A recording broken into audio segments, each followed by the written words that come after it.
What is up? What is up, YouTube? How y'all doing? Yeah. Check this out, man. We are live when we're doing our reactions. Sometimes we live talk in between for long periods of time and stuff. Y'all go check out the Music Recording Network live. We rock 3 channels up here on this YouTube stream. We got the Music Recording Network live. We got Music Recording Network stream. Music Recording Network stream. We also got Police Beatdown. This our newest, y'all. This our newest channel. Wait a minute. Ho. Right here. Yeah, I keep this up so we can see it. Look, 159 subscribers is the last time I looked at this channel to show you guys. I watched the videos and everything. Hit the thumbs up over there. Watch the videos. Appreciate y'all. 226, baby. We got 48 videos uploaded. If you like the body cam and the police chase and all that stuff, we just dropped another video 2 hours ago. Oh, man, Uncle Mike, you can't tell me Uncle Mike ain't. I'm the hardest working man on YouTube, bruh. You tell me somebody else is working harder than me. We got 5 channels. I got one more channel because we're going to do a YouTube course. But we ain't going to talk about that right now. We're going to talk about this dude. How dare you have the most beautiful person in the world? God dang, that girl is beautiful. She is beautiful. Cassie is a drop-dead gorgeous girl. And you kicking her through the hallway. That right there should be life in prison right there. Because you kicking and beating up this precious, beautiful little girl. Man, y'all better be lucky this ain't my world, dog. If this was my world, boy, you are. Oh, man, I can't stand this dude no more, man. All right. Breaking. Diddy sentence increase. Cassie, new evidence come. Oh, man, y'all hit that subscribe button. I hope this ain't no clickbait. Hit that subscribe button. Hit that bell. Let's check it out. It's Thursday morning, October 9th, 2025. And the courthouse at SDNY Manhattan feels like the center of the world. Every camera, every lens, every whisper is focused on one name, Sean Diddy Combs. The gates of the federal... He had a nerve to change his name to Brother Love. Who in the world? Why are you Brother Love? I'm trying to figure that part out. Here we go. Courts swing open, and the crowd outside erupts like a storm. Reporters shove microphones forward, fans scream, protesters chant, and the words echo through the cold Manhattan air. Sentence increased again. Inside the courthouse, tension cuts through silence like a blade. Diddy walks in, wearing his orange prison uniform, shackles clinking with every step. His face is pale, his eyes bloodshot. Across from him, Cassie sits with her legal team, calm, unshaken, and holding something that could destroy what's left of his empire, a sealed folder marked confidential, hidden photos. The courtroom buzzes with anticipation. Judge Aaron Subramanian takes his seat, his expression unreadable. Everyone knows today isn't just another hearing. This could be the day that rewrites the fate of one of the most powerful men in hip-hop history. Diddy's lawyer, Mark Agnifilo, leans toward him and whispers, "Stay calm. We'll fight this." But Diddy doesn't respond. His fingers tap nervously on the table. The air feels heavier than ever. The clerk stands and announces, "Court is now in session." Cameras aren't allowed, but sketches are already being drawn by the minute. Every sound, the turning of papers, the click of pens, feels like thunder. Cassie's lead attorney rises and says in a clear, steady tone, "Your Honor, our team is submitting newly discovered evidence under seal, materials we refer to as the hidden photos." Gasps fill the courtroom. Even the judge pauses, eyes narrowing. "Hidden photos?" he repeats, his voice echoing off the walls. The lawyer nods. "Yes, Your Honor." These are images retrieved from a secure drive, directly connected to Mr. Combs' personal accounts. They contain visual proof of his involvement in multiple incidents that were previously denied under oath. A tremor moves through the room. Diddy's team looks frozen. His lawyer jumps up, shouting, "Objection! This is outrageous." But Judge Subramanian doesn't flinch. He simply raises his hand, silencing the noise. "We will review the materials," he says firmly. "Proceed." Before we dive deeper into this unbelievable moment, make sure to like the video, subscribe to the channel, and hit that bell icon. That way, you'll never miss another shocking update like this. Now let's get right back to the courtroom. As the judge signals the bailiff, the sealed envelope moves from Cassie's table to the bench. Reporters outside sense something massive has happened. Phones vibrate, tweets explode, headlines flash. Cassie submits hidden photos. Diddy's fate in danger. Inside, Diddy's face hardens. He looks at Cassie, who doesn't look back. The silence between them says everything. For years, he thought he had buried the truth. But today, that truth has come back to bury him. The air inside the courtroom feels suffocating, heavy with anticipation and disbelief. No one dares to move as Judge Aaron Subramanian slowly opens the sealed folder handed to him by the clerk. The sound of that paper seal breaking feels louder than thunder. Diddy sits motionless at the defense table, his eyes locked on the judge's hands, his breathing sharp and uneven. Behind him, his lawyer, Mark Agnafilo, whispers urgently, "We can fight this. Don't react." But Diddy's eyes already say it all. He knows whatever's inside that envelope could change everything. The judge adjusts his glasses and begins to read through the documents. Each line deepens the frown on his face. Then he stops, looking up briefly at Diddy before motioning to the clerk again. "Play the file," he says. The projector flickers to life. The lights dim slightly. The first image flashes on the courtroom screen. A photograph, raw and unmistakable, showing Diddy in a private setting with one of the women mentioned in earlier testimonies. The room gasps. Even the stenographer freezes. Cassie's team doesn't flinch. They knew this moment was coming. Judge Subramanian's expression hardens. "Are these verified?" he asks sharply. Cassie's attorney stands and replies, "Yes, Your Honor." The metadata confirms the photos were taken from Mr. Combs' private encrypted drive.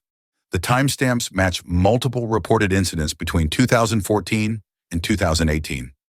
The courtroom explodes in murmurs. Reporters, though barred from recording, start scribbling frantically. Diddy's lawyer rises to his feet, slamming a folder on the table.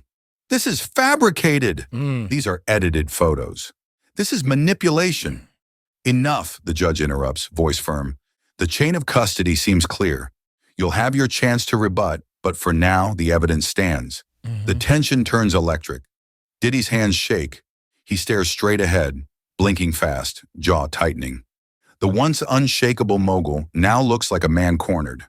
Cassie doesn't look triumphant. She looks haunted, as if reliving every painful moment the evidence represents. In the back row, a few reporters whisper, "This could add years, maybe a decade." Others scribble phrases like, "New photos could end Diddy's chances." The courtroom sketch artist captures the scene. Diddy hunched forward, Cassie's lawyer mid-sentence, the judge glaring over his glasses. Diddy finally leans over to his attorney and mutters under his breath, "They weren't supposed to have that drive." Agnifilo stares at him in disbelief. "Wait, what do you mean?" Diddy doesn't answer. His silence confirms everything. Judge Subramanian exhales deeply. "We will recess for verification and review. This court will reconvene at 2 o'clock. He slams the gavel. The sound echoes like a gunshot. As the guards lead Diddy away, flashes from outside flood through the glass doors. The world is already erupting. On social media, the headlines explode faster than the court can clear the room. Hidden photos expose Diddy? Sentence could rise again. Cassie's evidence changes everything. And while Diddy disappears down the corridor toward the holding area, Cassie quietly gathers her papers. She doesn't smile, doesn't celebrate. She just whispers to her lawyer, "Finally." Because after years of silence, the truth has finally taken the stand. And Diddy knows it's only a matter of time before it destroys what's left of him. When the courtroom doors open again after the recess, the atmosphere is even heavier. Every seat is filled. Journalists, legal experts, and a few former associates of Diddy who came just to witness what could be the final blow. The faint hum of whispered speculation fills the space. but the tension is so thick you could feel it press against your chest. Diddy walks back in, escorted by U.S. Marshals, his wrists shackled. His orange jumpsuit looks dull under the courtroom lights, but his eyes are darker than before, full of something between anger and disbelief. He doesn't look at Cassie, not even once. He knows the world has already turned on him. The defense table is cluttered with papers, documents, and half-empty water bottles. Mark Agnifilo flips through files, his movements tense, his face tight. "We're not giving up," he mutters more to himself than to his client. Diddy doesn't respond. He stares straight ahead at the bench, where Judge Aaron Subramanian sits, tapping his pen against a folder labeled Evidence Review. "Court is now back in session," the clerk announces. Cassie's attorney stands, calm and composed, holding a printed transcript. "Your Honor," he begins, "in addition to the photographic evidence, we've submitted statements from 2 women featured in those images. Both confirm coercion, both describe identical environments, private residences linked to Mr. Combs." He glances at Diddy before continuing. "These statements directly support prior witness testimony that was dismissed due to lack of physical proof. That proof now exists." The judge nods slowly, absorbing the weight of those words. The defense immediately objects. Agnifilo rises again, desperation leaking into his tone. "These so-called witnesses are unreliable. Their testimonies have changed over time. This is character assassination, not justice." The judge cuts him off sharply. "Mr. Agnifilo, you've already argued this once. The photographs validate their accounts. Unless you can prove tampering, the evidence stands." The courtroom murmurs again. The buzz grows louder until the judge bangs his gavel. "Order!" Diddy's breathing grows louder, more rapid. His hands clench into fists on the table. He leans closer to Agnifilo, whispering under his breath. "They're lying. All of them." But his whisper is full of panic, not power. Across the room, Cassie doesn't move. Her eyes stay fixed on the judge, her expression unreadable. The years of silence, the fear, the humiliation, all of it hangs in the air around her, but she holds her composure like steel. Her lawyer slides another folder forward. This one stamped Digital Forensics. "Your Honor," he says, "our tech experts confirm that these photos were extracted directly from Mr. Combs' private iCloud backup. There's no sign of alteration, no indication of external editing. The drive itself was registered under his legal name, with payment traced to a corporate account linked to his music label." The entire courtroom freezes. Even the judge stops writing. That detail changes everything. Agnifilo slams his pen on the table. "That data was stolen, illegally obtained," he yells. The judge's glare stops him mid-sentence. "You can make that argument in a suppression motion later," Judge Subramanian replies. "But for now, this evidence is admissible." Outside the courtroom, hundreds of people gather as news updates flash across every screen in Times Square. Diddy's private files linked to hidden evidence. Court explodes. Inside, Diddy leans back in his chair, whispering, Lean back. "They can't prove intent, but everyone can see it in his eyes." He's not trying to convince the judge anymore. He's trying to convince himself. As the court adjourns for the evening, the whispers follow him down the hall. The walls of SDNY have heard thousands of cases, but this one feels different, like a story that's rewriting itself in real time. And for the first time in his life, Diddy's power, money, and fame mean absolutely nothing. All he has left now is fear. The next morning, the courthouse is surrounded by chaos. News trucks, flashing cameras, and protesters crowd the entrance. Everyone wants a glimpse of the man who once ruled music and now stands at the edge of complete downfall.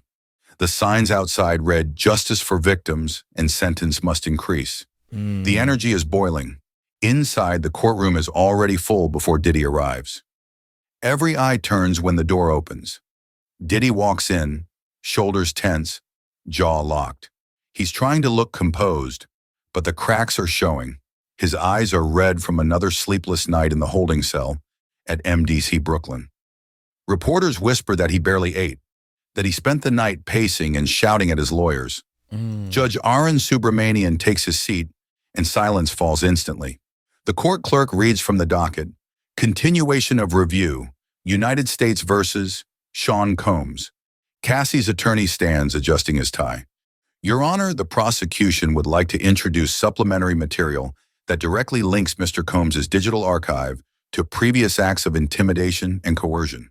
This includes time-stamped voice memos recovered from the same encrypted drive as the photographs. Diddy's lawyer's eyes widen. Voice memos? That wasn't part of the disclosure. Judge Subramanian interrupts. Mr. Agnifilo, you'll have your turn. Let's hear what's been presented. The courtroom quiets. The tech expert for Cassie's team steps forward. He connects a small speaker and plays the first clip. The sound is low at first, muffled breathing, then Diddy's voice, recognizable and chilling. You know what happens if you talk. You'll regret it. The courtroom freezes. The echo of that line lingers like smoke. Some people cover their mouths. One juror in the observation row wipes away tears. Cassie's hands tremble for a second, but she steadies them, eyes locked on the judge. The judge looks stunned. Even he wasn't expecting this. He turns to the defense. Mr. Agnifilo? The lawyer stammers. This could be fake. We haven't verified. But the tech expert cuts in, calm and confident. The file was authenticated through federal digital analysis. The geotag matches Diddy's home location. The voice is verified by acoustic AI testing. The defense falls silent. Diddy glares at the expert with fury burning behind his eyes, but it's too late. The damage is done. The judge exhales deeply.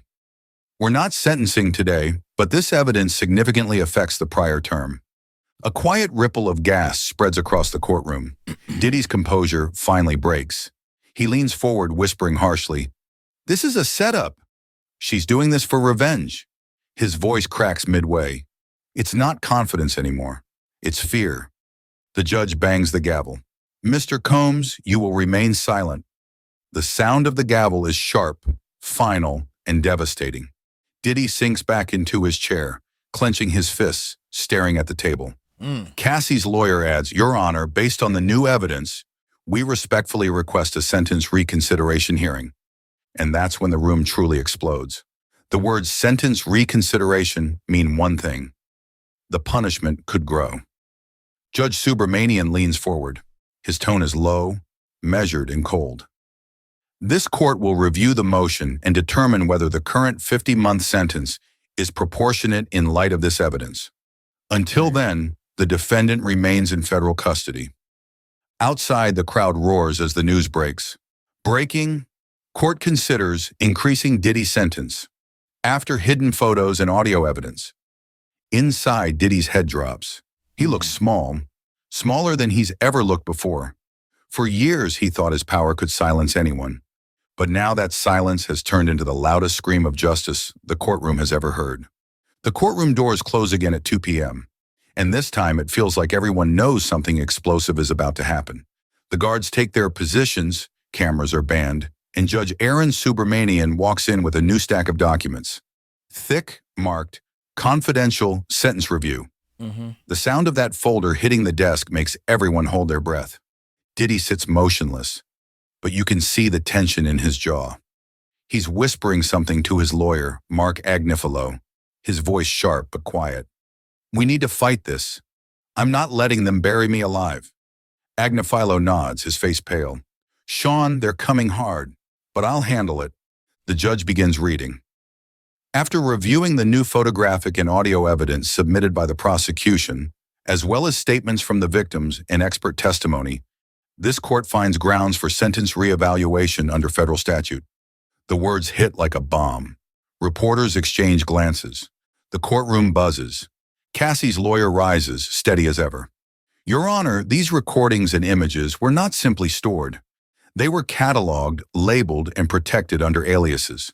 That shows deliberate concealment. We're not looking at one bad night. We're looking at a pattern of power, intimidation, and abuse spanning years. The judge turns his gaze toward Diddy. Mr. Combs, would you like to respond? For the first time, Diddy speaks loud enough for everyone to hear. His voice cracks under pressure. This is not who I am. Those photos, they're being twisted. You think I'm a monster? I built people's lives. I gave them everything. His voice rises with anger, and for a moment, it feels like he's speaking to the world, not just the courtroom. I've been hunted, framed, and destroyed in public. You don't want justice, you want a headline. The judge stays silent for several seconds, then responds in a calm but chilling tone. Mr. Combs, justice is not a headline. It's accountability. Cassie lowers her head. The courtroom is dead silent again. No one moves. The prosecutor steps forward. Your Honor, we are submitting a request to increase the current 50-month sentence to a minimum of 15 years in light of the new evidence and the repeated nature of these offenses. Diddy freezes. He looks stunned, his mouth slightly open. His mother, sitting a few rows back, bursts into quiet sobs. Even his attorney looks rattled.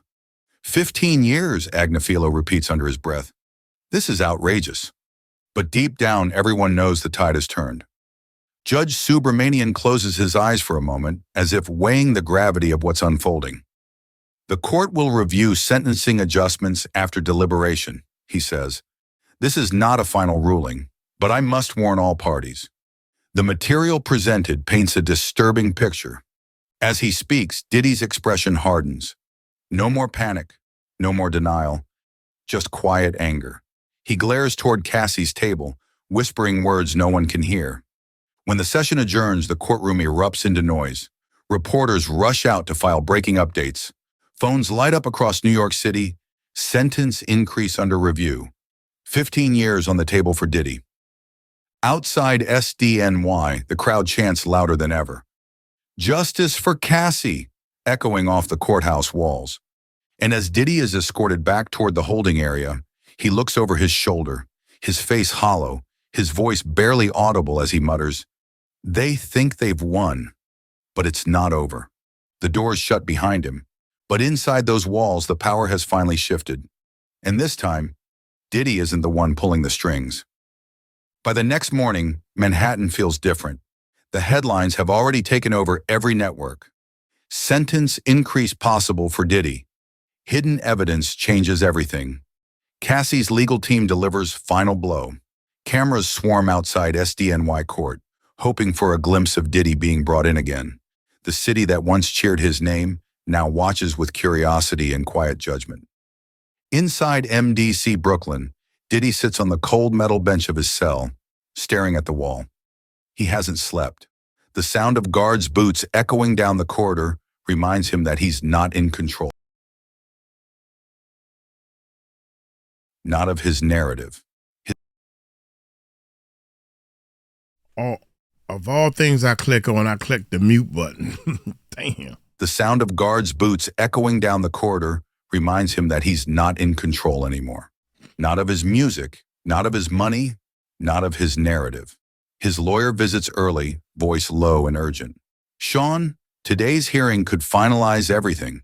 They're pushing hard for that increase, but I still have leverage. Your cooperation record, your past philanthropy. If we play it right, maybe we can keep it under 10 years. Diddy doesn't even look up. They already buried me, he says quietly. It's just a matter of how deep. Back at court, Judge Arun Subramanian walks in, and the energy is electric. Cassie is there again, calm, centered, surrounded by her attorneys. This time, the prosecution team looks confident, almost unshakable. Everyone in that room knows something major is coming. The lead prosecutor stands. Your Honor, the additional materials recovered from the encrypted archive are now verified by federal investigators. We can confirm multiple offenses spanning over a decade, across states with cross-border activity, which violates the Mann Act further. That single sentence lands like an explosion. The Mann Act. Again. The very law that got him convicted the first time is back in play, now with even more weight. The judge frowns, flipping through the files. Are these the same offenses initially excluded from evidence? Yes, Your Honor, the prosecutor replies, but these files contain full metadata and authentication logs.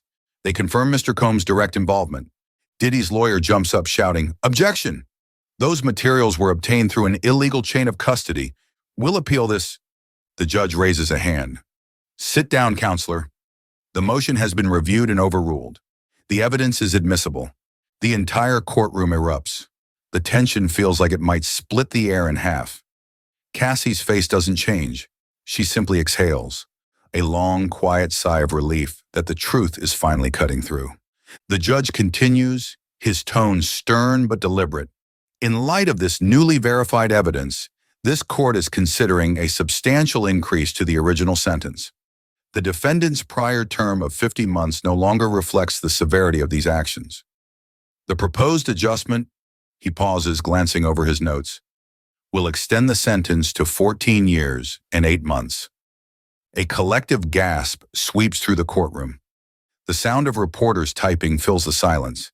Diddy freezes, his eyes widen slightly, but he doesn't blink. His lawyer whispers, "Sean, stay calm." Stay calm, but his breathing quickens. The judge continues, the defendant will receive credit for time already served. However, due to the nature of these newly validated materials, additional penalties will apply, including a permanent restriction from contact with named individuals and forfeiture of specific assets used in the commission of these acts. Diddy's jaw tightens. Cassie's attorney nods, barely holding back tears. The weight of 8 years of silence, of fear, finally shifts. Diddy stands abruptly. You can take everything, my time, my money, my name, but you can't erase me. His voice echoes through the courtroom, raw and desperate. The guards move closer. Judge Subramanian slams the gavel once, hard. "Mr. Combs, sit down or you will be removed." For a few seconds, no one moves. Then Diddy sits slowly, his eyes glassy but burning with anger. Outside, when the court adjourns, the world erupts with breaking headlines once again. Diddy's sentence officially increased, 14 years and 8 months confirmed. Crowds cheer, some cry, others just shake their heads in disbelief. Inside that cold federal courtroom, one truth becomes clear. Money, fame, and status can only protect you for so long. And as Diddy is escorted out, handcuffed, his reflection in the courtroom glass looks like a man watching his own empire collapse, piece by piece. The air outside the courthouse feels heavy, thick with the kind of silence that comes only after chaos. The sound of flashing cameras and screaming reporters fades into a low hum as Diddy is led through the side exit of SDNY court in handcuffs, his head down, his wrists locked tight behind him. This isn't the superstar exit he was used to. No red carpet, no lights, no cheers, just the cold shuffle of chains and the echo of defeat. Inside the press room, journalists fight to send out the story first. The words are already being written across every headline in America. Diddy's sentence increased again. 14 years, 8 months confirmed. It's everywhere within minutes. TMZ, CNN, Rolling Stone, even small blogs that once praised his legacy are now using one word over and over: finished. Meanwhile, Cassie's lawyer stands outside the courthouse, surrounded by microphones. His voice is calm but carries a lifetime of weight. This decision, he says, isn't about revenge. It's about accountability, about showing that no one, no matter how powerful, is above the law. Cassie stands beside him, her eyes glistening but proud. She doesn't speak. She doesn't need to. The world already knows her silence was never weakness. It was patience. Back inside the van, Diddy sits with his hands cuffed and his eyes locked on the steel floor. Every bump on the road feels like another reminder of how far he's fallen. Just a few years ago, this man was untouchable. The mogul, the billionaire, the king of hip-hop culture. Now he's a federal inmate waiting to be processed back into MDC Brooklyn, under the same gray lights and concrete walls that have already become his new reality. As they pass the Brooklyn Bridge, he sees the skyline through the barred van window, the city he once owned, the city that now belongs to someone else. He whispers under his breath, almost like he's talking to himself. They wanted a villain. They got one. At MDC, the guards lead him back to his cell. The door shuts with a metallic thud that vibrates through the hallway. His old cellmates look at him differently now, not with fear, but curiosity. Everyone's heard the news. "Yo, they really upped your time," one inmate asks. Diddy doesn't respond. He just sits on the edge of his bunk, rubbing his temples. For the first time, his power means nothing. No calls, no meetings, no lawyers rushing in with new deals. Just time. Long, endless time. The kind that breaks a man down piece by piece. Hours later, his lawyer Mark Agnifilo visits one last time. "Sean," he says quietly, "will appeal again, but this is going to stick. The evidence, the photos, it's too strong. You might have to accept this one." Diddy leans back, staring at the Too ceiling. strong. "You know what's funny?" he mutters. "I used to buy silence. Now the silence is all I got left." The lawyer doesn't answer. He just nods, stands, and walks away. The door closes again, leaving Diddy alone, truly alone, with the sound of his own breathing and the memory of everything he's lost. Outside, rain begins to fall over Manhattan, streaking across the courthouse steps where the crowd once stood, chanting for justice. The headlines keep flashing across screens. Sentence increased. Justice served. Diddy faces nearly 15 years. I And hope this somewhere in the happens. distance, Cassie looks out from a quiet apartment window, not smiling, not gloating, just breathing. For her, this wasn't about punishment. It was about peace. Meanwhile, back in his cell, Diddy closes his eyes as the lights flicker off. The man who once thought he controlled every beat of life is finally learning what silence truly sounds like. 2 days later, the story that no one expected breaks wide open. A sealed court order from Judge Arun Subramanian is leaked, and it changes everything again. The document confirms what had only been whispered. Cassie's hidden photos weren't the only evidence. There were videos, files traced directly back to Diddy's encrypted drive, showing what the judge himself described as irreversible proof of coercion and exploitation. The media goes insane. Every outlet, every talk show, every podcast is now screaming the same headline: Diddy's sentence officially increased to 18 years after new evidence leak. It's the moment that cements this story as one of the darkest, most shocking falls in celebrity history. Inside MDC Brooklyn, the guards come for him again. It's Thursday morning, October 9th, 2025. The air in the corridor feels like concrete dust. Diddy looks up, confused. "What now?" he mutters. One guard sighs. "You're being moved. Judge ordered an update to your sentence." Diddy blinks slowly. "Another one?" His voice cracks with disbelief. Yeah. Minutes later, he's back in the courtroom. The same one that has watched his empire crumble piece by piece. But this time, there's no crowd, no cameras, just silence and tension. The judge's tone is colder than ever.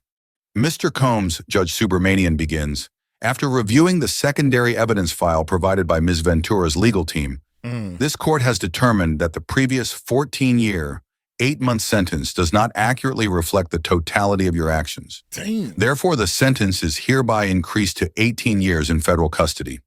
The words hang in the air, heavy like thunder. Cassie's legal team lowers their heads, finally at peace. Diddy, however, sits motionless. His face doesn't move, but his eyes, they give him away. Shock, disbelief, then something darker.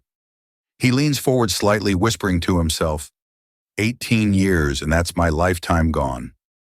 The judge continues, "You will receive credit for time served, approximately 14 years already spent in custody. The remaining term will be served at MC Brooklyn, with supervised release to follow." No one breathes. The courtroom feels frozen in time. Diddy's lawyer, Mark Agnifilo, stands slowly, trying to compose himself. "Your Honor," he says, his voice trembling, "this escalation, it's excessive. We will file an immediate appeal." The judge stares straight at him. "You do that, counsel." But this time the evidence speaks for itself. That don't even In look the like back row, Puffy. Cassie exhales, eyes wet but steady. For her, this isn't victory, it's closure. As the marshals escort Diddy away, he glances once more at Cassie. Their eyes meet for the briefest second, a flash of memory, pain, and finality. Then the door slams shut behind him, echoing through the marble walls of SDNY. Outside, the world reacts in real time. News alerts light up phones everywhere. Breaking: Diddy's sentence increased to 18 years after hidden evidence leak. Crowds gather again outside the courthouse, chanting, crying, filming every second. Some shout, "Justice at last!" while others whisper, how could it go this far? Yep. Meanwhile, Diddy's transfer van drives through the dark Brooklyn streets, escorted by 2 black SUVs. Inside, he sits with his wrists chained, staring blankly out the window. The neon signs of Manhattan flicker in the distance. The same city that once belonged to him now blurred and unreachable. He mutters under his breath, 18 years, and all because of her. Then softer, or maybe because of me. For the first time, there's no arrogance left, just the echo of regret. By the time he reaches MDC, the news has already reached the world. The headlines flood social media with one message: sentence increased. It's official now. Diddy, once the king of hip-hop and empire of influence, is just inmate Sean Combs, serving the longest sentence of his life. Not for music, not for fame, but for everything that was hidden behind it. And as the steel door closes once again, the faint sound of New York's traffic fades away. This time, it's not the world waiting for Diddy's next move. Wow. It's Diddy waiting for the world to forget his name.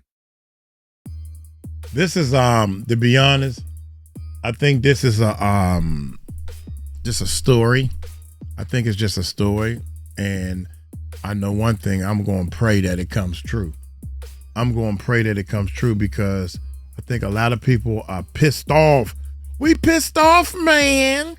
Yeah. I can't believe Diddy locked in a cell, tunnels under his house, and he can't make bail.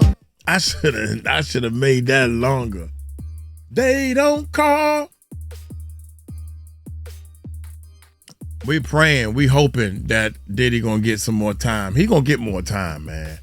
I feel it from my man upstairs. I feel it from the man upstairs. Diddy gonna get some more time, man. Don't worry, don't worry. Don't you worry about a thing. I ain't hit nowhere near the right notes on that one. Look here, I'm gonna get on up out of here. Y'all take it light, take it slow. Tell him Uncle Mike told you so. Peace out.